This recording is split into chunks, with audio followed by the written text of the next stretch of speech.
മണ്ണുത്തി ഇടപ്പള്ളി ദേശീയപാതയിൽ കോടതികളുടെ തുടർച്ചയായ ഇടപെടലുണ്ടാകുമ്പോഴും റോഡിലെ കുഴികളടച്ച് യാത്രാ പ്രതിസന്ധി പരിഹരിക്കാൻ കരാർ കമ്പനികളും നാഷണൽ ഹൈവേ അതോറിറ്റിയോ തയ്യാറാകുന്നില്ല എന്നതാണ് സത്യം. അതെ, വാഹനം വഴി തിരിച്ചു വിട്ടതിനാൽ നിലവിൽ ഗതാഗത കുരുക്ക് കുറഞ്ഞിട്ടുണ്ട് എന്ന് മാത്രം. തൃശ്ശൂരിലെ ആമ്പല്ലൂരിൽ സൂരജ്. Suraj, good morning. നമ്മൾ ഇന്നലെ എൻകൗണ്ടർ മുരിങ്ങൂര് വെച്ചിട്ടായിരുന്നു. അക്ഷരാർത്ഥത്തിൽ ആൾക്കാർ ധാർമ്മിക രോഷം കൊണ്ട് തിളയ്ക്കുന്ന കുറേയധികം ആളുകളെ കണ്ടു. അപ്പോൾ എന്തുകൊണ്ടാണ് അവർക്ക് അത്രയും രോഷമുണ്ടാകുന്നത് എന്നത് സ്വാഭാവികമാണ്. കാര്യം കുറേ വർഷമായിട്ട് അനുഭവിക്കുക, എല്ലാ അർത്ഥത്തിലും കഷ്ടപ്പെടുകയാണ്. ആരും തിരിഞ്ഞു നോക്കുന്നില്ല, ജനപ്രതിനിധികൾ തിരിഞ്ഞു നോക്കുന്നില്ല, എം പിയോ എം എൽ എയോ ഏതെങ്കിലും രാഷ്ട്രീയ നേതൃത്വം അങ്ങോട്ടേക്ക് പോകുന്നില്ല. ഞങ്ങൾ തനിച്ചാണ് എന്ന് വിലപിക്കുകയല്ല, രോഷപ്പെടുന്ന കുറേയധികം മനുഷ്യർ ഇന്നലെ നമ്മളവിടെ കണ്ടതാണ്. ഇന്നലെ സുപ്രീം കോടതി അതിശക്തമായ ഭാഷയിൽ സംസാരിക്കുമ്പോഴും പേരിന് പോലും കണ്ണിപ്പൊടിയിടാൻ പോലും 10 പേരെ ഇറക്കി നിർത്തി പണിയെടുപ്പിക്കാൻ ഈ കമ്പനി ഒന്നും തയ്യാറല്ല കേട്ടോ സൂരജ്. ഇപ്പോഴും ഗുഡ് മോർണിംഗ്.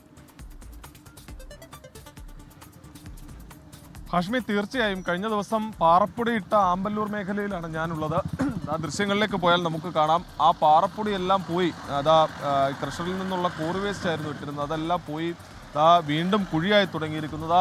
ആമ്പല്ലൂരിൽ നമുക്കിപ്പോൾ കാണാം വാഹനത്തിൻ്റെ നീണ്ട നിര എത്രമാത്രം ദൂരത്തിലാണുള്ളതെന്ന് നമുക്ക് കാണാം. വലിയ ഗതാഗത കുരുക്കാണ് എല്ലാ മേഖലയിലും അനുഭവപ്പെടുന്നത്. പക്ഷേ കഴിഞ്ഞ ദിവസത്തെ പോലെ മണിക്കൂറുകൾ നീളുന്ന കുരുക്കില്ല എന്നത് മാത്രമാണ് ആശ്വാസം. അത് ഈ വാഹനങ്ങൾ വഴിതിരിച്ചു വിടുന്നതുകൊണ്ട് മാത്രമാണ് ഇപ്പോൾ ഈ വിഷയത്തിൽ, അതായത് ഈ ഗതാഗത കുരുക്കിൽ ഒരു ആശ്വാസം, നേരിയ ആശ്വാസമെങ്കിലും ഉള്ളത്. പക്ഷേ മഴ പെയ്താൽ ഹാഷ്മി ഇപ്പോൾ ഉള്ള സ്ഥിതി ആകില്ല. അത് തകിടം മറിയുന്ന മഴ ഒന്ന് ചാറി തുടങ്ങിയിട്ടുള്ളൂ, നേരിയ രീതിയിൽ പെയ്തു തുടങ്ങിയിട്ടുള്ളൂ. അപ്പോൾ തന്നെ വാഹനങ്ങളുടെ നീണ്ട നിര നമുക്ക് കാണാം. പാലിയക്കരയിൽ നിന്ന് വരുന്ന ആ ഭാഗം തുടങ്ങി ഇപ്പോൾ ആമ്പല്ലൂർ വരെ ഏകദേശം 1 കിലോമീറ്റർ ദൂരത്തിലാണ് ഈ കാണുന്ന സ്ലോ ട്രാഫിക് പോയിക്കൊണ്ടിരിക്കുന്നത്. ആളുകളെ സംബന്ധിച്ച്, അതായത് ഈ പ്രദേശവാസികളാകട്ടെ സാധാരണക്കാരെയൊക്കെ സംബന്ധിച്ച്, അവരൊക്കെ ഒരു ജോലിക്ക് പോകണമെങ്കിലോ സ്കൂളിൽ പോകണമെങ്കിലോ ഒക്കെ നേരത്തെ വീട്ടിൽ നിന്ന് ഇറങ്ങേണ്ട അവസ്ഥയാണ്. കാരണം എവിടെ എപ്പോൾ ഗതാഗത കുരുക്കിൽ കുരുങ്ങും എന്ന് പോലും പറഞ്ഞറിയിക്കാൻ കഴിയാത്ത ദുരിതത്തിലാണ് ഇവരെല്ലാവരും ഉള്ളത്. അങ്ങോട്ടേക്ക് പോയാലും വലിയ വലിയ കുഴികളാണ് ഇവിടെ എല്ലായിടത്തും ഉള്ളത്. നമ്മളോടൊപ്പം ഇവിടുത്തെ ഇത് താൽക്കാലികമായി നിർമ്മിച്ച ബസ് സ്റ്റോപ്പാണ്. ഇവിടെ കുറേ ആളുകളുണ്ട്. ചേട്ടാ, ജോലിക്കൊക്കെ പോകണ നേരത്തെ ഇറങ്ങണമല്ലേ? നേരത്തെ ഇറങ്ങേണ്ടി വരും. കുരുക്ക് കാരണം എപ്പോൾ എത്താൻ പറ്റുമെന്ന് പറയാൻ അത് ചിലപ്പോൾ എത്താൻ പറ്റിയില്ലെന്ന് വരും. സമയത്തിന് ഇറങ്ങണ്ടേ? എന്തെങ്കിലും പണിക്ക് പോകാൻ പറ്റാണ്ടായിട്ടുണ്ട് ഇതേപോലെ കുരുങ്ങിയിട്ട്? ഉണ്ട്. പണി തന്നെ പോയിട്ടുണ്ട്.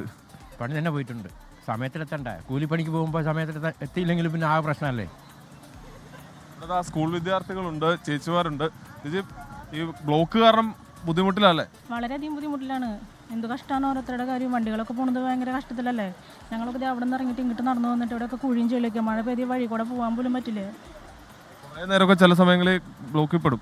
ബ്ലോക്കിൽ പെടും. 2 മണിക്കൂർ 3 മണിക്കൂറിനടുത്തൊക്കെ ബ്ലോക്ക് വരുന്നത്. എല്ലാവിടെയും തന്നെ. ഇത് കഴിഞ്ഞ് പിന്നെ ചാലക്കുടി ബ്ലോക്കാണല്ലോ, എല്ലാവിടെയും ബ്ലോക്ക് തന്നെയാണ്. ഇപ്പോൾ ഈ ആമ്പല്ലൂരിൽ നിന്ന് യാത്ര തിരിക്കുന്ന ഒരാൾ ഇവിടെ ഈ ഗതാഗത കുരുക്ക് കഴിഞ്ഞു എന്ന് ആശ്വസിക്കാൻ കഴിയില്ല. തൊട്ടപ്പുറത്ത് പേരാമ്പ്രയുണ്ട്. പേരാമ്പ്ര കഴിഞ്ഞ് കഴിഞ്ഞാൽ മുരിങ്ങൂരുണ്ട്. മുരിങ്ങൂരിനപ്പുറം കൊരട്ടി, അത് കഴിഞ്ഞ് ചെറങ്ങരയുണ്ട്. അങ്ങനെ ഈ ഒരു ഭാഗത്ത് നിന്ന് മാത്രം, പാലിയക്കരയ്ക്ക് ഇപ്പുറത്ത് മാത്രം 5 ഇടങ്ങളിലാണ്. ഇനിയും അങ്ങോട്ടേക്ക് നോക്കുകയാണെങ്കിൽ ഇന്നലെ നമ്മുടെ പോകുമ്പോൾ നമ്മൾ ഈ തിരക്കിനൊക്കെ അപ്പുറം അവിടെ ഈ കാന നിർമ്മിച്ചു വെച്ചിട്ടുണ്ട്. അപ്പോൾ നാട്ടുകാർ പറയുകയാണ് ഈ കാന എങ്ങോട്ടേക്കാണ്, ഈ കാന എന്തിനാണെന്ന് അറിയില്ല. ഈ കാന വെള്ളം ഒഴുകാനാണെങ്കിൽ എങ്ങോട്ടേക്കാണ് ഈ വെള്ളം ഒഴുകി എവിടെയെങ്കിലും പോകണമല്ലോ, ഇതെവിടെയും കൊണ്ട് എത്തിക്കുന്നില്ല. മാത്രമല്ല വെള്ളം ഇതിനകത്ത് വീഴാൻ വേണ്ടി ചെറിയ 3-4 കിഴുത്തിട്ട് വെച്ചിട്ടുണ്ട്. ഞാൻ ഇന്നലെ പറഞ്ഞ പോലെ മോട്ടുമൊയിലിന് വഴി കാണിക്കാന്ന് പറയുന്ന പോലെ വെള്ളം ഇങ്ങനെ ഇരച്ചെത്തി ഒഴുകത്തുമ്പോൾ ദാണ്ട് വഴി എന്നാൽ അങ്ങോട്ടേക്ക് പോയേക്കാം, അത് ഇങ്ങനെ പോകണം. അമ്മാതിരി ഒരു ചെറിയ കുഴിയാണ് ഇട്ടേക്കുന്നത് വെള്ളം വീഴാൻ വേണ്ടി. വെള്ളക്കെട്ട് പെട്ടെന്ന് തന്നെ രൂപപ്പെടും. നാട്ടുകാർ പറയുന്നത് അടിമുടി ഉടായ്പ സൂര്യ പറയുന്നത്, മൊത്തം ഉടായ്പെന്നാണ് പറയുന്നത്. ഹാഷ്മി, അത് ഈ ചെറങ്ങരയിലും ഈ കൊടകരയിലും കൊരട്ടിയിലും ഒക്കെ ഈ നിർമ്മിച്ച സ്ലാബുകളുണ്ട്. ആ സ്ലാബുകൾ ഒറ്റ തവണ വാഹനം കയറിയപ്പോൾ ഒടിഞ്ഞുപോയ സ്ലാബുകൾ വരെയുണ്ട്. എന്നിട്ട് അവിടുത്തെ ഓട്ടോറിക്ഷക്കാർ ഇടപെട്ട് ഈ പണിയടക്കം പലതവണ നിർത്തിവെച്ചതാണ്. അവർ പറയുന്നത് ഒരു ക്വാളിറ്റി എന്ന് പറയുന്ന കാര്യം ഇതിൽ മെയിൻറ്റെയിൻ ചെയ്യുന്നില്ല എന്നുള്ളത് പറയുന്നുണ്ട്. പക്ഷേ അത് പരിശോധിക്കേണ്ടത് ഉത്തരവാദിത്തപ്പെട്ട സംവിധാനം എന്ന് പറയുന്ന നാഷണൽ ഹൈവേ അതോറിറ്റിയാണ്. അവരെന്തുകൊണ്ട് ഇതിനകത്ത് അനങ്ങാപ്പാറ നയം സ്വീകരിക്കുന്നു എന്നുള്ളതാണ് ഉയരുന്ന പ്രധാനപ്പെട്ട കാര്യം. ഇന്ന് ഷാജി കോടങ്കണ്ടത്തിൻ്റെ ഒരു പ്രതികരണം നമുക്ക് ലഭ്യമായിരുന്നു. അതിൽ അദ്ദേഹം പറഞ്ഞ കാര്യം, ഈ ടോൾ പിരിവ് നിർത്തിവെച്ചതിന് തൊട്ട് പിന്നാലെ നാഷണൽ ഹൈവേ അതോറിറ്റി ചെയ്ത് ഈ റോഡിലെ കുഴികൾ അടയ്ക്കുക എന്നുള്ളതല്ല, പകരം സുപ്രീം കോടതിയെ സമീപിച്ചുകൊണ്ട് ആ ടോൾ പിരിവ് നിർത്തിവെച്ച ഉത്തരവ് പിൻവലിപ്പിക്കാനുള്ള നടപടിയാണ് ഈ നാഷണൽ ഹൈവേ അതോറിറ്റി സ്വീകരിച്ചതെന്നുള്ളതാണ് പറയുന്നത്. കഴിഞ്ഞ ദിവസം സുപ്രീം കോടതിയുടെ പ്രതികരണമടക്കം പുറത്തു വന്നത് നമ്മൾ കണ്ടതാണ്. ഒരു വൈൽഡ് ലൈഫ് ഫോട്ടോഗ്രാഫർ എങ്ങനെ ഒരു ചിത്രത്തിന് വേണ്ടി കാത്തിരിക്കുമോ അതുപോലെ കാത്തിരുന്ന ഈ ബ്ലോക്ക് ഒഴിവാവുന്ന ചിത്രമെടുത്ത മിടുക്കന്മാരുള്ള നാടാണ്, ഇവിടുത്തെ ഫോട്ടോഗ്രാഫർമാരുള്ള നാടാണ് എന്ന തരത്തിൽ സുപ്രീം കോടതിയുടെ അടക്കം പരാമർശമുണ്ടായതാണ്. അത്രമാത്രം ഈ പറഞ്ഞറിയിക്കാൻ കഴിയാത്ത അനങ്ങാപ്പാറ നയം അല്ലെങ്കിൽ ഒരു വെല്ലുവിളി സമീപനമാണ് നാഷണൽ ഹൈവേ അതോറിറ്റിയുടെയും കരാർ കമ്പനിയുടെയും ഒക്കെ ഭാഗത്തു നിന്നുണ്ടാകുന്ന. കാശ്മീർ സുരേഷ് സജിയാണ് വിവരങ്ങൾ നൽകിയത്. മണിക്കൂറുകളോളം ഇങ്ങനെ കാത്തുകെട്ടി കിടക്കേണ്ടി വരുന്നു. അത്യാവശ്യത്തിന് ഒരു സ്ഥലത്ത് പോകാമെന്ന് കരുതിയാൽ അത് നടക്കില്ല.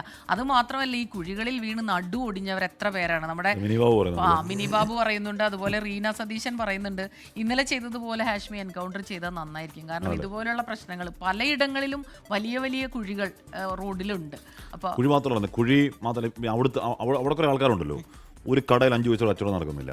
കുഞ്ഞുങ്ങൾക്ക് പുറത്തിറങ്ങി പൊടിയാണ് എന്ന് പറഞ്ഞാൽ നമ്മൾ ഈ കോടമഞ്ഞ് പോലെ നോക്കുമ്പോഴത്തേക്ക് അപ്പോൾ ചേട്ടൻ പറയാം അത് കോടമഞ്ഞല്ല കേട്ടോ, അത് മൊത്തം പൊടി കയറിയിട്ട് ഇങ്ങനെ പൊടി നടക്കാൻ വഴിയില്ല, ഇടറോഡ് മൊത്തം പൊട്ടിപ്പൊളിഞ്ഞ് നടക്കുകയാണ്. എന്ന് പറഞ്ഞാൽ ജനങ്ങളെ ഏത് രീതിയിലൊക്കെ പരിഹസിക്കാവോ, ഏത് രീതിയിലൊക്കെ അധിക്ഷേപിക്കാവോ, ഏത് രീതിയിലൊക്കെ അവരെ പുഴുക്കളെ പോലെ കാണാവോ, അതിൻ്റെ പരമാവധിയിൽ ഈ കമ്പനിയും ദേശീയപാത അതോറിറ്റിയും ഒക്കെ കാണുന്നതിൻ്റെ പ്രകടമായ ഉദാഹരണങ്ങൾ ഈ ദേശീയപാതയുടെ വഴിയോരത്ത് അങ്ങോട്ടുണ്ട്.